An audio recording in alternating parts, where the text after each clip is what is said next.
பண்ணையெல்லாம் பொன் கொழிக்க செய்திடுவோம், அதில் பன்மடங்கு உற்பத்தியை பெருக்கிடுவோம். பண்ணையெல்லாம் பொன் கொழிக்க செய்திடுவோம், அதில் பன்மடங்கு உற்பத்தியை பெருக்கிடுவோம். உழவர் உலகம். கண்மணி பொல்லில் மணியை வளர்த்திடவே நாடும் கருத்துரைக்கும் ஒலிபரப்பை கேட்டிடுவோம். கண்மணி பொல்லில் மணியை வளர்த்திடவே நாடும் கருத்துரைக்கும் ஒலிபரப்பை கேட்டிடுவோம். நெல் சாகுபடி தொழில்நுட்பங்கள் தொடர் நிகழ்ச்சி.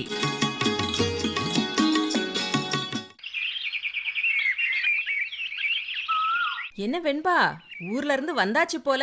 ஆமா செல்வி, விசேஷம் நல்லபடியா முடிஞ்சது. எல்லாரும் அவங்கவங்க ஊருக்கு கிளம்பிட்டாங்க. நான் தான் கூட 2 நாள் அம்மா வீட்ல தங்கிட்டு வந்தேன். அது சரி, அம்மா வீடு அவ்வளவு தூரம் இருக்கே, நினைச்சப்ப போக முடியுதா என்ன? இப்படி போகும்போது 2 நாள் சேர்த்து தங்கிட்டு வர வேண்டியதுதான். இன்னும் 15 நாள் தான் இருக்கு தம்பி புது வீட்டு விசேஷத்துக்கு. அடுத்து அங்க கிளம்புறதுக்கான ஏற்பாடுகளை பார்க்கணும். அங்க போயிட்டு அப்படியே என் தங்க வீட்டுல ஒரு 2 நாள் தங்கணும். ரொம்ப நாளா கூப்பிட்டுக்கிட்டே இருக்கா. எல்லாம் சரிதான், ஆனா ஆனா என்ன செல்வி? இல்ல, நீ மட்டும் தனியா போறியா இல்ல உங்க மச்சானும் கூட வராரான்னு கேட்டேன். மச்சான், பிள்ளைங்க எல்லாரும் தான் போறோம் செல்வி. அதிசயமா இருக்கே. அதிசயமா இருக்கா? ஏன் ஏன் அப்படி சொல்ற? என்ன ஆனாலும் கழனிய பாத்துக்கணும், தண்ணி பாய்ச்சணும், உரம் போடணும், இந்த வேலை இருக்கு அந்த வேலை இருக்குன்னு யாராவது ஒருத்தர் இங்கேயே இருப்பீங்களே. இப்ப என்னடானா எல்லாரும் ஊருக்கு போறதா சொல்றியே, அதனாலதான் கேட்டேன். ஓ, அத சொல்றியா? அதான் நெல்லு அறுவடை முடிஞ்சிருச்சே. ஊருக்கெல்லாம் போயிட்டு வந்து அடுத்த பயிர் போடுற வேலைய பாத்துக்கலாம். அது சரி, மண்ணை அப்படியே விட்டுட்டு போனா எப்படி? அடுத்த பயிருக்கு சரியான சத்துக்கள் எப்படி கிடைக்கும்? அதுக்கு இப்ப என்ன செய்யணுங்கிற செல்வி? வெண்பா, எந்த பயிரா இருந்தாலும் அடுத்தடுத்து ஒரே பயிரை விதைக்க கூடாது. அறுவடை முடிஞ்சதும் காராமணி, உளுந்து, இப்படி ஏதாச்சும் விதைக்கலாம். தக்கப்பூண்டு, பசுந்தாள், குழஞ்சி இதெல்லாமும் போடலாம். இப்படி விதைச்சாதான் அடுத்த பயிருக்கு தேவையான சத்துக்கள் மண்ணுக்கு கிடைக்கும். இந்த பயிர்கள் எல்லாம் போடுறதுனால அப்படி என்ன பலன் கிடைக்கும்? கொஞ்சம் விவரமாத்தான் சொல்லேன். அப்படி கேளு, பலன்களை தெரிஞ்சுக்கிட்டா நீயே சரியா முடிவெடுப்ப. பசுந்தாள் விதைக்கிறதால எம்புட்டோ நன்மைகள் இருக்கு. நெல்லில் பசுந்தாள் மற்றும் உயிர் உரங்களின் முக்கியத்துவம் பத்தின விவரங்களை திரூர் வேளாண்மை அறிவியல் நிலைய இணை பேராசிரியர் முனைவர் சி. தமிழ்ச்செல்வி அவங்க சொல்றாங்க. கவனமா கேட்டுக்க.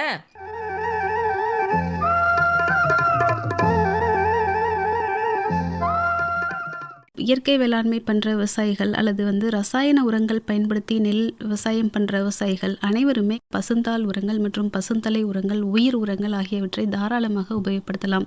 இந்த பசுந்தாள் உரங்கள் மற்றும் பசுந்தலை உரங்கள் எந்தெந்த வகையில் என்னென்ன உரங்களை பயன்படுத்தலாம் அப்படிங்கிறத பார்க்கலாம். பசுந்தாள் உரங்கள் அப்படிங்கிறதுல பொறுத்தளவில் பார்த்திங்கன்னா சணப்பை மற்றும் தக்கை பூண்டு ஆகிய 2 பசுந்தாள் உரங்களை விவசாயிகள் முதல் பயிர் முடிஞ்சோடனே அது அப்படியே நம்ம சணப்பை பொறுத்தளவில் பார்த்திங்கன்னா 50 கிலோ ஒரு ஹெக்டர் என்ற அளவில் எடுத்து நம்ம தூவி விட்டோம் அப்படின்னா அது 45வது நாள் பூக்கிற தருணத்தில் நம்ம மடக்கி அதிலே உழுதுட்டு ஒரு 7 நாள் விட்டுட்டு நம்ம அடுத்து அடியுரம்லாம் போட்டு நம்ம நடவு பண்ணிக்கலாம். அதே மாதிரி தக்கை பூண்டு அப்படின்னு பார்த்தோம்னா 25 கிலோ ஒரு ஹெக்டர் அப்படிங்கிற அளவில் நம்ம தூவி விட்டுட்டு அதுக்கப்புறம் 45வது நாள் அதாவது பூக்கிற நேரத்தில் அதை மடக்கி உழுதுட்டு ஒரு 7 நாள் கழித்து அதுக்கப்புறம் நம்ம அடியுரம் போட்டு நம்ம நடவு பண்ணோம் அப்படின்னா நம்மளோட மண்ணோட வளம் அதிகரிக்கும்.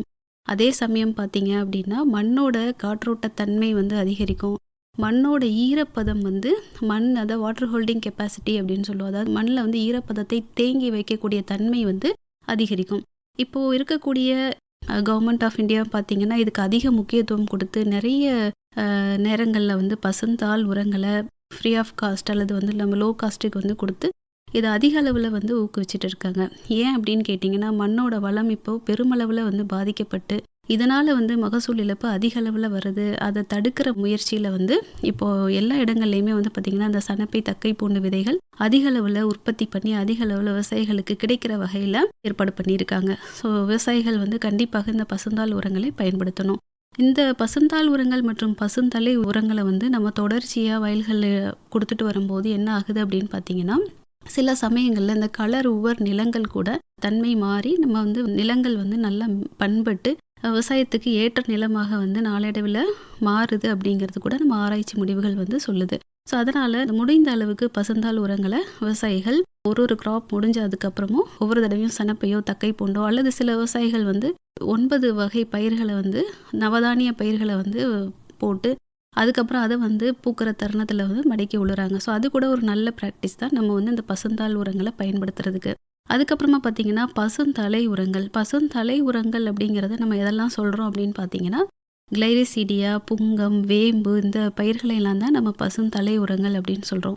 ஸோ இந்த பசுந்தாள் உரங்கள் பசுந்தலை உரங்களை நம்ம வந்து எந்த அளவில் ரெக்கமெண்ட் பண்ணுறோம் அப்படின்னு பார்த்தீங்கன்னா 6.2 டன் ஒரு ஹெக்டருக்கு. இப்போ பசுந்தலை உரம் கொடுக்குறோம் அப்படின்னா கிளைரிசீடியா, புங்கம், வேம்பு இந்த இலைகளை 6.5 டன் வரைக்குமே நம்ம ஒரு ஹெக்டருக்கு வந்து போடலாம். போட்டு நல்லா வந்து உழுதுட்டு மடக்கி உழுதுட்டு அதை வந்து ஒரு வாரம் வரைக்கும் அப்படியே விட்டுட்டு அதுக்கப்புறம் நம்ம நடவு வயலில் அடியுரம் விட்டு அதுக்கப்புறம் நம்ம பயிர் பண்ணோம் அப்படின்னா மண்ணோட தன்மை வந்து நாளடைவில் அதோட கரிம உரங்களோட அளவு, அதுக்கப்புறம் பார்த்திங்கன்னா காற்றோட்டம், நல்ல காற்றோட்டம், அதே மாதிரி பார்த்திங்கன்னா அதோட தரமான மண்ணோட அமைப்பை வந்து நம்ம வந்து ஏற்படுத்த முடியும்.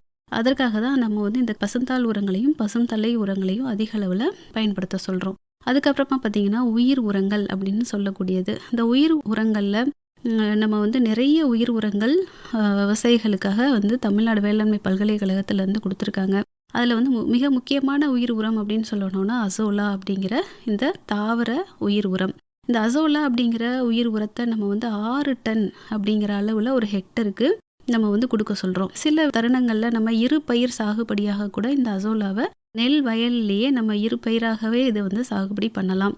அதாவது இரு பயிர் சாகுபடிக்கு 0.5 டன் ஒரு ஹெக்டர் அந்த அளவில் வந்து நம்ம நடவு வயலில் நடவு செஞ்ச 7வது நாளில் நம்ம வந்து அசோலாவை 1/2 டன் அளவுக்கு ஒரு ஹெக்டருக்கு கொடுத்தோம் அப்படின்னா அசோலா வந்து வயல் முழுவதுமே பரவிடும். இதனால் களைகள் பெரிய அளவில் வந்து கட்டுப்படும். களை எடுக்கிற செலவும் வந்து இதனால் வந்து குறையிறதுக்கு வாய்ப்புகள் நிறைய இருக்குது. அதே மாதிரி நைட்ரஜனை நிலைநிறுத்தி பயிர்களுக்கு கொடுக்கக்கூடிய வேலையும் வந்து இந்த அசோலா வந்து பார்த்துக்கும். அதாவது நம்ம மேலுரமாக போடக்கூடிய நைட்ரஜனோட அளவையும் நம்ம இந்த அசோலாவை இருபயிர் சாகுபடியாக பண்ணும்போது பெருமளவில் நம்ம வந்து குறைச்சிக்கலாம். மேலுரமாக போடக்கூடிய நைட்ரஜனோட அளவுகளை குறைச்சிக்கலாம். இதோடு மட்டும் இல்லாமல் நீல பச்சை பாசிகள் அப்படின்னும் நமக்கு வந்து கிடைக்குது. நம்ம வேளாண்மை பல்கலைக்கழகத்துலேயும் கிடைக்குது, நம்ம வேளாண்மை அறிவியல் நிலையங்கள்லையும் இந்த அசோலா அப்படிங்கிறதும் நீலை பச்சை பாசிகளும் அப்படிங்கிறதும் கிடைக்குது. ஸோ இந்த மாதிரியான தாவரங்களை அதாவது நடவு வயலில் நடவு செஞ்சு ஒரு வாரத்துலேயோ 10 நாள்லேயோ நம்ம இரு பயிர் சாகுபடியாக இந்த நீலை பச்சை பாசிகள் மற்றும் அசோலா ஆகியவற்றை நம்ம வந்து கொடுக்கலாம். இதனால் ஏற்படக்கூடிய நன்மைகள் அப்படின்னு பார்த்தோன்னா நைட்ரஜனை பெருமளவில் வளிமண்டலத்திலிருந்து நிலைநிறுத்தி பயிர்களுக்கு கொடுக்கக்கூடிய வேலைகளை தான் இந்த 2 தாவரங்களுமே நமக்கு வந்து பண்ணுது. ஸோ இதனால் நம்ம இந்த இதை வந்து நம்ம அதிக அளவில் பயன்படுத்தலாம்.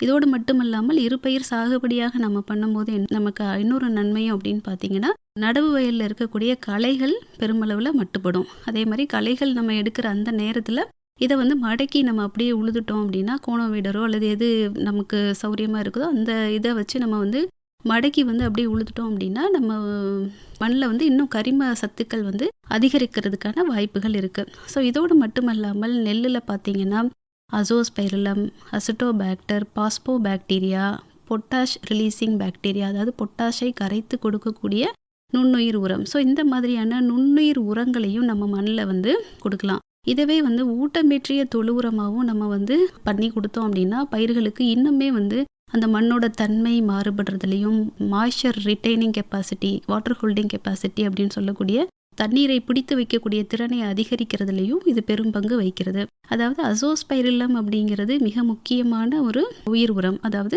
நைட்ரஜனை கரைத்து கொடுக்கக்கூடிய ஒரு உயிர் உரம். இது நம்ம நைட்ரஜன் என்னதான் நம்ம வந்து மண்ணில் போட்டோம் அப்படின்னாலும் அந்த நைட்ரஜனை வந்து கரைத்து கொடுக்கக்கூடிய வேலையை வந்து இந்த உயிர் உரங்கள் நம்ம போடுற பெரும்பாலான உரங்கள் என்ன ஆகுது அப்படின்னு பார்த்தீங்கன்னா மண்ணில் வந்து வேறு வேறு ஃபார்மில் வந்து போய் ஃபிக்ஸ் ஆயிரும். ஸோ அதுக்காக தான் இந்த மாதிரியான நுண்ணுயிர் உரங்களை வந்து நம்ம எந்த அளவுக்கு மண்ணில் வந்து கொடுக்குறோமோ நம்ம கொடுக்கக்கூடிய ஊட்டச்சத்துக்கள் ரசாயன உரங்களை இந்த உயிர் உரங்கள் தான் என்ன பண்ணுவோம்னா கரைச்சி பயிர்களுக்கு வந்து கொடுக்குது. ஸோ அந்த வகையில் அசோஸ்பைரிலம் அப்படிங்கிற உயிர் உரம், பாஸ்போபாக்டீரியா அப்படிங்கிற உயிர் உரம், அதே மாதிரி பொட்டாஷை கரைத்து கொடுக்கக்கூடிய பாக்டீரியா, இந்த 3ஐயுமே வந்து நம்ம நெல் வயலுக்கு தாராளமாக பயன்படுத்தக்கூடிய உயிர் உரங்களாக இருக்குது. ஸோ எந்த மாதிரியெல்லாம் பயன்படுத்தலாம் அப்படின்னு பார்த்தீங்கன்னா விதை நேர்த்தி பண்ணி இதை வந்து நம்ம வந்து கொடுக்கலாம். விதை நேர்த்தி அப்படிங்கிறதுக்கு வந்து ஒரு ஹெக்டருக்கு 5 பாக்கெட்டுகள், இது கிடைக்கிறது எல்லாமே வந்து பாக்கெட் வடிவத்தில் கிடைக்குது, அல்லது வந்து லிக்விட் ஃபெர்டிலைசர்ஸ்ன்றது இப்போ ரீசெண்டாக நிறைய இடங்களில் கிடைக்குது. ஸோ பாக்கெட்டில் வாங்குகிற விவசாயிகள் வந்து 5 பாக்கெட்டுகள், அதாவது ஒரு ஹெக்டருக்கு வந்து 5 பாக்கெட் அப்படிங்கிற அளவில் வந்து நம்ம போட்டால் போதும். அதே மாதிரி நாற்றங்காலில் போடுற விவசாயிகள் 10 பாக்கெட் ஒரு ஹெக்டருக்கு அப்படிங்கிற அளவில் நம்ம இந்த உயிர் உரங்களை, அதாவது அசோஸ்பைரில்லம் பாஸ்போ பாக்டீரியா மற்றும் பொட்டாஷை கரைத்து கொடுக்கக்கூடிய பாக்டீரியா, இதை வந்து நம்ம பயன்படுத்தலாம். சில விவசாயிகள் நாற்றை நினச்சி தான் நான் நடுவேன் அப்படிங்கிற விவசாயிகள் 5 பாக்கெட்டுகள் அளவுக்கு வந்து ஒரு ஹெக்டர் உள்ள நாற்றை வந்து நாற்றங்காலே கொஞ்சம் தண்ணி நம்ம சேர்த்து அதில் வந்து நம்ம இந்த நாற்றுகளை வந்து நனைச்சி அதுக்கப்புறம் நடுறதும் மிக சிறந்த வகையில் நம்மளுக்கு பயனளிக்கும்.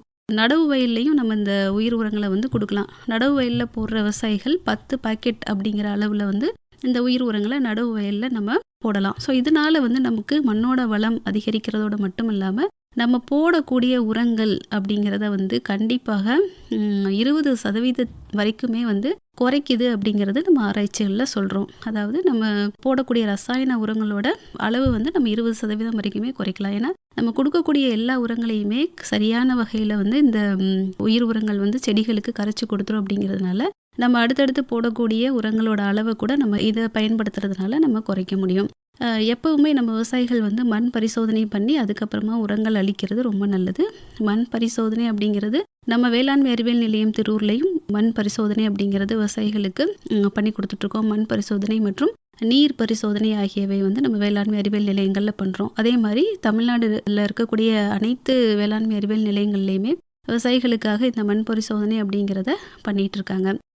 இந்த உயிர் உரங்களை வந்து ஊட்டமேற்றிய தொழு உரமாகவும் நம்ம வந்து பயன்படுத்தலாம். ஊட்டமேற்றிய தொழு உரம் அப்படிங்கிறது நம்ம தொழு உரத்தோட இந்த உயிர் உரங்கள் நான் சொன்ன அசோஸ்பைரில்லம் பாஸ்போ பாக்டீரியா மற்றும் பொட்டாஷ் ரிலீசிங் பாக்டீரியா, அந்த உயிர் உரங்களை வந்து தொழு உரத்தோட ஒரு மாதங்கள் வரைக்கும் கலந்து வச்சு அதுக்கப்புறம் நம்ம நடவு வயலில் வந்து போடும்போது அது வந்து இன்னும் வந்து ஊட்டமேற்றிய தொழு உரமாக அது வந்து செயல்பட்டு, ஏன்னா வந்து பார்த்திங்கன்னா இந்த உயிர் உரங்கள் எல்லாமே இதில் இருக்கக்கூடிய நுண்ணுயிர்களுக்கு உணவாக அந்த தொழு உரம் அமைஞ்சு அதில் பல்கி பெருகி நம்ம வயல்வெளியில் போடும்போது இன்னும் அதோட ஆக்டிவிட்டி அப்படின்னு சொல்லக்கூடிய அதோட செயல்பாடு வந்து இன்னும் நல்லாவே அதிக அளவில் நமக்கு வந்து இருக்கும். ஸோ அதனால் ஊட்டமேற்றிய தொழு உரமாக போடுறது இன்னுமே வந்து மிக சிறந்த வகையில் பயிர்களுக்கு மிக உபயோகமானதாக இருக்கும். உயிர் உரங்களை வந்து லிக்விட் ஃபார்முலேஷன்லேயும் கொடுத்துருக்குறாங்க, அதாவது திரவ உயிர் உரங்கள் அப்படின்னு சொல்கிறது. ஸோ திரவ உயிர் உரங்கள் வந்து இன்னும் நமக்கு வந்து ரொம்ப ஈஸியாக அப்ளிகேஷனுக்கு வந்து ரொம்ப ஈஸியாக இருக்கணுன்றதுக்காக திரவ வடிவத்தில் இந்த உயிர் உரங்களை வந்து கொடுத்துருக்காங்க. இந்த திரவ வடிவத்தில் பயன்படுத்துகிற உயிர் உரங்கள் பார்த்திங்கன்னா விதை நேர்த்தி பண்ணுறதுக்கு வெறும் 125 ml அப்படிங்கிற அளவில் எடுத்து விதை நேர்த்தி பண்ணிக்கலாம். அதே மாதிரி நாற்று நேர்த்தி பண்ணுறவங்க 375 ml அளவில் இந்த உயிர் உரங்களை எடுத்து அதை வந்து நம்ம நாற்று நேர்த்தி பண்ணிக்கலாம். மண்ணில் போடுற விவசாயிகள் வந்து ஒரு 500 ml வரைக்குமே 1/2 லிட்டர் அளவுக்கு வந்து இந்த உயிர் உரங்களை நம்ம மண்ணில் வந்து செலுத்திக்கலாம். ஸோ இந்த வகையில் வந்து திரவ உயிர் உரங்கள் வந்து ஈஸியாக வந்து அதை டிரான்ஸ்போர்ட் பண்ணுறதுக்கும் அதிக அளவில் வந்து அதிக நாட்கள் வந்து சேமித்து வைக்கிறதுக்கும், திட வடிவில் கிடைச்ச உயிர் உரங்களை விட திரவ வடிவில் இப்போ இருக்கிற உயிர் உரங்கள் பார்த்திங்கன்னா அதோட ஸ்டோரேஜ் லைஃப் ஸ்பேன் வந்து ரொம்ப அதிக நாட்கள் வந்து நம்ம வந்து அதை வச்சு பயன்படுத்திக்கலாம். அப்படிங்கிறதுக்காக இந்த மாதிரி திரவ வடிவங்கள்லையும் இப்போ உயிர் உரங்களை வேளாண்மை பல்கலைக்கழகத்திலேருந்து கொடுத்துருக்குறாங்க. இந்த உயிர் உரங்கள் வேணுங்கிற விவசாயிகள் அருகில் இருக்கக்கூடிய வேளாண்மை அறிவியல் நிலையங்களை அணுகி நீங்கள் இந்த உயிர் உரங்களையும் பெற்று வந்து நெல்லில் வந்து பயன்படுத்திக்கலாம். இதோடு மட்டும் இல்லாமல் இப்போது இன்னும் ஒரு புதிய தொழில்நுட்பமாக விதை அமிர்தம் அப்படிங்கிற ஒரு இதையும் வந்து நமக்கு தமிழ்நாடு வேளாண்மை பல்கலைக்கழகத்திலேருந்து கொடுத்துருக்காங்க. இந்த விதை அமிர்தம் அப்படிங்கிறத நம்ம விதை நேர்த்தி பண்ணுறதுல நம்ம உபயோகப்படுத்தலாம். விதை நேர்த்தி பண்ணுறதுக்கு ஒரு கிலோ விதைக்கு வந்து 10 ml அப்படிங்கிற அளவில் விதை அமிர்தத்தை எடுத்து நம்ம வந்து விதை நேர்த்தி பண்ணி நட்டோம் அப்படின்னா வரக்கூடிய அந்த சீட்லிங்ஸ், அதாவது நாற்றுகள் வந்து மிக வீரியமாக வரக்கூடிய நாற்றுகளாக இருக்கும். அப்படிங்கிறதுனால இந்த விதை அமிர்தம் அப்படிங்கிற புதிய தொழில்நுட்பத்தையும் நம்ம விவசாயிகள் வந்து பயன்பெறுமாறு கேட்டுக்கொள்கிறேன்.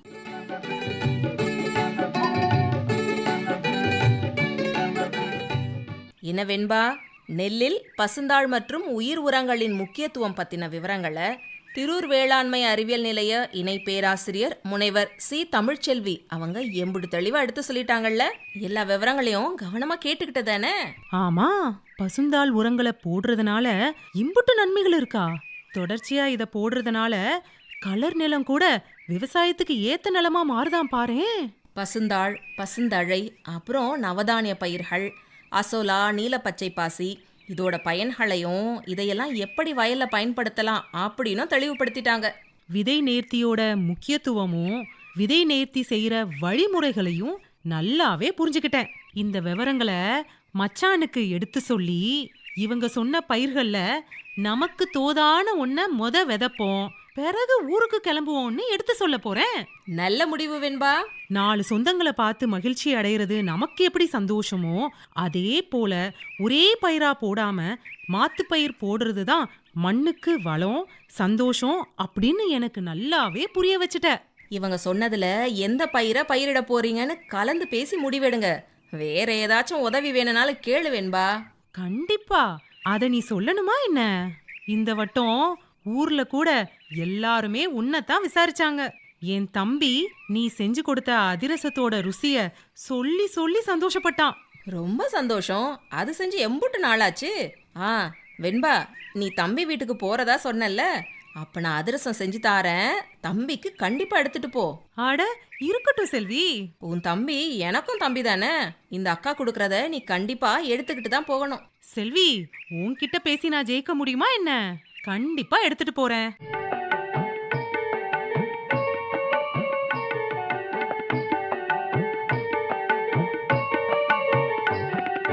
வளைத்த நிலத்தில் வளத்தை சேர்த்து கூட்ட வேணும் நல்ல தரம்.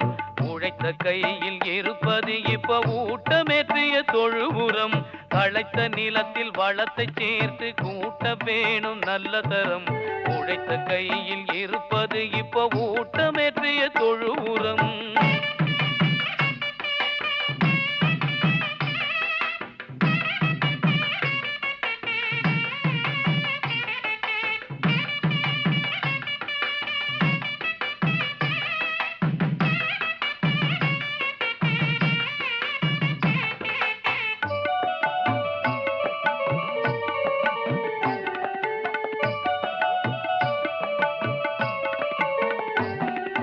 செழித்து வளர உணவு சத்து சிறந்த முறையில் கிடைத்திடும்.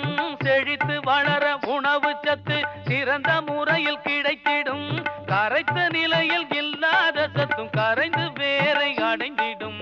கரைத்த நிலையில் இல்லாத சத்தும் கரைந்து வேரை அடைந்திடும். விளைச்சல் பெருகிடும், நூற்புழுக்கள் அருகிடும்.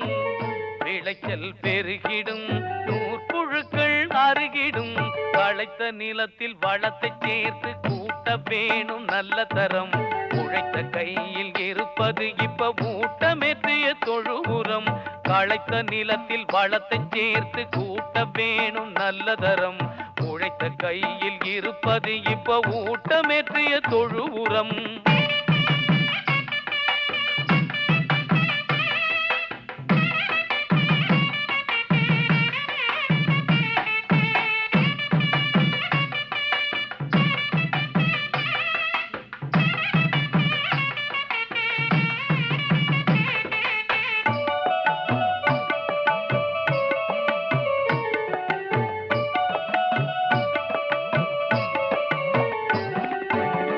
குவியல 300 கிலோ தொழு உரத்தை போட்டு யூரியட்ட பொட்டாஷோடு கலந்துடு சூப்பர் பாஸ்பேட். மேட்டு குவியல 300 கிலோ தொழு உரத்தை போட்டு யூரியட்ட பொட்டாஷோடு கலந்துடு சூப்பர் பாஸ்பேட். காத்து புகாமலே சேர்த்தால் மெழுகி காத்திரு 30 நாள். காத்து புகாமலே சேர்த்தால் மெழுகி காத்திரு 30 நாள். ஊட்டமேற்றிய தொழு உரம் போட்டு பார்த்துட்டு அப்புறம் கேளு. ஊட்டமேற்றிய தொழு உரம் போட்டு பார்த்துட்டு அப்புறம் கேளு. விளைச்சல் பெருகிடும், நூற்புழுக்கள் அருகிடும். விளைச்சல் பெருகிடும், நூற்புழுக்கள் அருகிடும். வளைத்த நிலத்தில் வளத்தை சேர்த்து கூட்ட வேணும் நல்ல தரம். உழைத்த கையில் இருப்பது இப்ப ஊட்டமேற்றிய தொழு உரம். களைத்த நிலத்தில் வளத்தை சேர்த்து கூட்ட வேணும் நல்ல தரம். உழைத்த கையில் இருப்பது இப்ப ஊட்டமேற்றிய தொழு உரம். ஊட்டமேற்றிய தொழு உரம். ஊட்டமேற்றிய தொழு உரம். இனி தொடர்வது வேளாண் செய்திகள். தட்டைப்பயிறு ரகங்களின் சிறப்பியல்புகள் மற்றும் மருத்துவ குணங்கள். தட்டைப்பயிறு நூற்றாண்டு பழமையான பயறு வகை பயிராகும். இப்பயிர் முதலில் ஆப்பிரிக்கா கண்டத்தில் தோன்றி பின் அமெரிக்கா மற்றும் ஆசிய கண்டத்திற்கு பரவிய வெப்பமண்டல ஓராண்டு பயிராகும். ஆப்பிரிக்கா போன்ற வளரும் நாடுகளில் தட்டைப்பயிரிலிருந்து கிடைக்கும் புரதச்சத்து மற்றும் பிற சத்துக்கள் சத்து குறைபாட்டினால் ஏற்படும் நோய்களை குறைக்கும் முக்கிய பயிராக விளங்குகிறது. இப்பயிர் சமவெளி பகுதிகளில் 25 முதல் 35 டிகிரி செல்சியஸ் வெப்பநிலையில் 750 முதல் 1100 மில்லிமீட்டர் மழை பொழிவு மணல் சார்ந்த மண்ணில் வறட்சியை தாங்கி வளரும் தன்மை கொண்ட பயிராகும். வளரும் நாடுகளில் தட்டைப்பயிறு உணவு தானிய உற்பத்தியிலும் மக்களின் ஆரோக்கியத்தை பேணுவதிலும் முக்கிய பங்கு வகிக்கிறது. இதன் இலைகள், முதிராத மற்றும் முதிர்ந்த தானியங்கள் மற்றும் உடைத்த பருப்பு ஆகியவற்றிலிருந்து பேரூட்டம் மற்றும் நுண்ணூட்டச்சத்துக்கள் கிடைக்கின்றது. இப்பயிர் மனிதனுக்கு மட்டுமல்லாது விலங்குகளுக்கும் குறைந்த செலவில் அதிக புரதம் மற்றும் நார்ச்சத்து அளிக்கும் வல்லமை கொண்ட பயிராகும். இப்பயிர் குறைந்த வயதில் வளர்ச்சியடைந்து விளைச்சலை கொடுப்பதால் வளரும் நாடுகளில் தானியங்கள், பயறு வகை பயிர்களின் பயிர் சுழற்சி முறையில் தானிய பயிர்களின் அறுவடைக்கு முன்னரே அறுவடை செய்வதால் அப்பருவத்தில் மக்களுக்கு ஏற்படும் பசியை தீர்க்கும் பயிராக இருப்பதால் இப்பயிர் பசியை தீர்க்கும் பருவத்தைய பயிர் என்று அழைக்கப்படுகிறது. தட்டைப்பயிறு ரகங்களும் அதன் சிறப்பியல்புகளும் பற்றி அறிந்து கொள்ளலாம். கோ 7 இது 70 முதல் 75 நாட்கள் வயதுடையது. ஆடிப்பட்டம், புரட்டாசிப்பட்டம், மார்கழிப்பட்டம் ஆகியவை ஏற்ற பருவம். இரவையில் ஹெக்டருக்கு 1600 கிலோவும் மானாவாரியில் ஹெக்டருக்கு 1000 கிலோவும் விளைச்சல் தரவல்லது. இதன் சிறப்பியல்புகள் வெண்மை கலந்த பழுப்பு நிறமுடைய சதுர வடிவ விதை கொண்டது. நீலகிரி மற்றும் கன்னியாகுமரி மாவட்டம் தவிர அனைத்து மாவட்டங்களிலும் பயிரிட ஏற்றது. வம்பன் 3 இதன் வயது 70 முதல் 75 நாட்கள். புரட்டாசிப்பட்டம் ஏற்றப்பட்டம். மானாவாரியில் ஹெக்டருக்கு 1036 கிலோ விளைச்சல் தரவல்லது. இதன் சிறப்பியல்புகள் ஒருமித்து பூக்கும் மற்றும் முதிர்ச்சி அடையும் தன்மை உடையது. வெளிர் பழுப்பு நிறமுடைய கிட்னி வடிவ விதை கொண்டது. மஞ்சள் தேமல், துரு மற்றும் ஆந்த்ராக்னோஸ் நோய்களுக்கு எதிர்ப்பு திறன் கொண்டது. பெரிய விதைகளுடன் 25.22% புரதச்சத்து கொண்டது. நீலகிரி மற்றும் கன்னியாகுமரி மாவட்டம் தவிர அனைத்து மாவட்டங்களிலும் பயிரிட ஏற்றது. வம்பன் 4 இதன் வயது 70 முதல் 75 நாட்கள். ஆடிப்பட்டம் மற்றும் புரட்டாசிப்பட்டம் ஏற்ற பருவம். இரவையில் ஹெக்டருக்கு 1377 கிலோவும் மானாவாரியில் ஹெக்டருக்கு 1035 கிலோவும் விளைச்சல் தரவல்லது. ஒருமித்த பூக்கும் மற்றும் முதிர்ச்சி அடையும் தன்மை கொண்டது. புரதச்சத்து மற்றும் நார்ச்சத்து கொண்டது. மஞ்சள் தேமல் நோய்க்கு எதிர்ப்புத்தன்மை மற்றும் காய் துளைப்பானுக்கு மிதமான எதிர்ப்பு திறன் கொண்டது. நீலகிரி மற்றும் கன்னியாகுமரி மாவட்டங்கள் தவிர அனைத்து மாவட்டங்களிலும் பயிரிட ஏற்றது. தட்டைப்பயிரில் என்னென்ன சத்துக்கள் உள்ளன? முதிர்ந்த, முதிராத மற்றும் உடைத்த தானிய பருப்புகளில் புரதம், கார்போஹைட்ரேட் கொழுப்புச்சத்து, தாது உப்புக்கள், வைட்டமின்கள், நார்ச்சத்துக்கள் ஆகியவை மனிதனுக்கு பயன்படும் வகையில் கிடைக்கிறது. இவ்வாறு அதிக அளவு சத்துக்கள் தட்டைப்பயிரில் இருந்தாலும் மனிதனுக்கு ஒவ்வாத காரணிகள் சிலவும் உள்ளன. இவை மனிதனின் உணவு செரிமானத்தை தடுக்கும் வகையில் செயல்படுகிறது. இவற்றின் அளவை நீரில் ஊற வைத்தல், நொதித்தல் மற்றும் வேக வைத்தல் மூலம் குறைக்கலாம். தட்டைப்பயிரிலிருந்து கால்நடைகளுக்கு கிடைக்கும் சத்துக்கள் என்னென்ன? அசை போடும் விலங்குகளுக்கு தட்டைப்பயிறு செடி நல்ல தீவனமாக செயல்படுகிறது. ஊடுபயிராக தட்டைப்பயிறு பயிரிடும்போது கிடைக்கும் சத்து தனித்தனியாக பயிரிடும்போது கிடைக்கும் சத்தை விட பல மடங்கு அதிகமாக கிடைக்கிறது. இது விலங்குகளின் புரதச்சத்து, செரிமானம், கார்போஹைட்ரேட் ஆகியவற்றின் அளவை அதிகரிக்கிறது.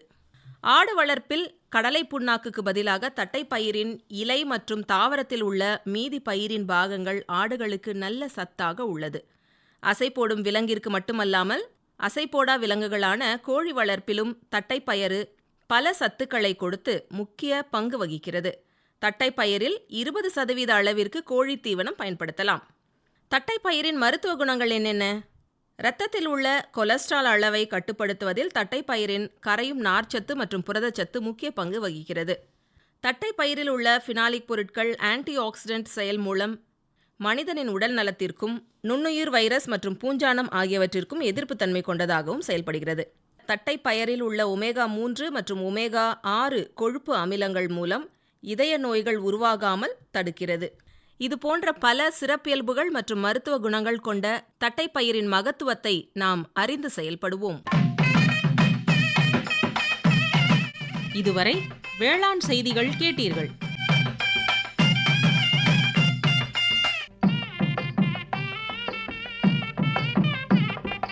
பயிர் வளர்த்து பலன் பெருக்கி புரிய வேணும் சாதனை, அந்த நிலத்தின் வளத்தை நிலைக்க வைக்க மண் பரிசோதனை.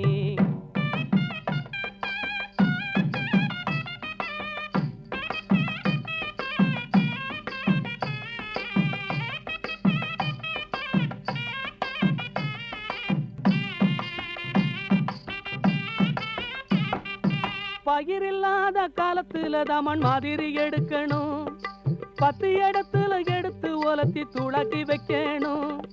பயிர் இல்லாத காலத்துல தான் மண் மாதிரி எடுக்கணும், 10 இடத்துல எடுத்து உலர்த்தி துளாக்கி வைக்கணும்.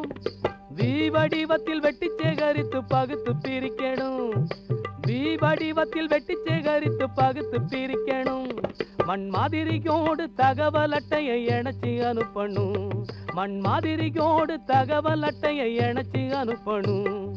பயிர் வளர்த்து பலன் பெருக்கி புரிய வேணும் சாதனை, அந்த நிலத்தின் வளத்தின் நிலைக்க வைக்க மண் பரிசோதனை.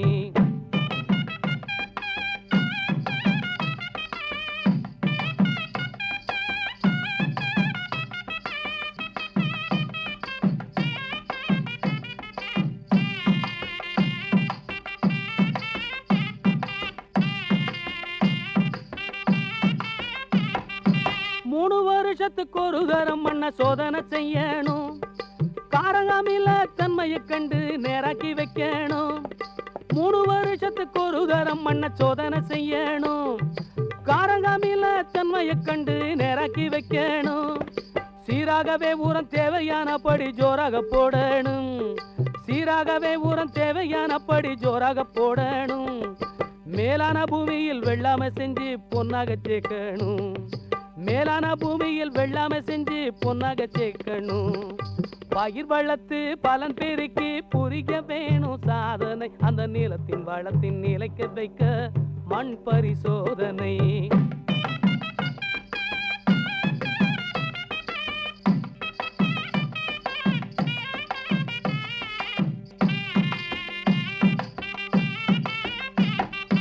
வரப்போற மண் குப்பமேட்டு மண் மாதிரிக்காகாது, வரப்போற மண் குப்பமேட்டு மண் மாதிரிக்காகாது. உரமிட்ட 3 மாசத்துக்குள்ள மண் மாதிரி கூடாது, உரமிட்ட 3 மாசத்துக்குள்ள மண் மாதிரி கூடாது. பயிர் இருக்கும் காலத்தில மண் சோதனை கூடாது, பயிர் இருக்கும் காலத்தில மண் சோதனை கூடாது. உரப்பைகளில் மாதிரி எடுத்து அனுப்பக்கூடாது, உரப்பைகளில் மாதிரி எடுத்து அனுப்பக்கூடாது. பயிர் வளர்த்து பலன் பெருக்கி புரிய வேணும் சாதனை, அந்த நிலத்தின் வளத்தின் நிலைக்க வைக்க மண் பரிசோதனை. உண்ணும் பொருள் அத்தனையும் விளைத்திடுவோம், நித்தம் உழைப்பால் நில மகளை வணங்கிடுவோம். அமைப்பில் உதவி வி. உஷா. உண்ணும் பொருள் அத்தனையும் விளைத்திடுவோம், நித்தம் உழைப்பால் நில மகளை வணங்கிடுவோம். நிகழ்ச்சி அமைப்பு எஸ். முருகேசன். பொட்டலையும் பூம்பொழிலாய் திருத்திடுவோம், அதற்கு புத்தம் புது முறைகளையும் புகுத்திடுவோம். பொட்டலையும் பூம்பொழிலாய் திருத்திடுவோம், அதற்கு புத்தம் புது முறைகளையும் புகுத்திடுவோம். இத்துடன் இன்றைய உழவர் உலகம் நிகழ்ச்சி நிறைவு பெறுகிறது. பட்டி தொட்டி சொர்க்கமாக பாடுபட்டே நம் பாரத சமுதாயத்தை உயர்த்திடுவோம். பட்டி தொட்டி சொர்க்கமாக பாடுபட்டே நம் பாரத சமுதாயத்தை உயர்த்திடுவோம்.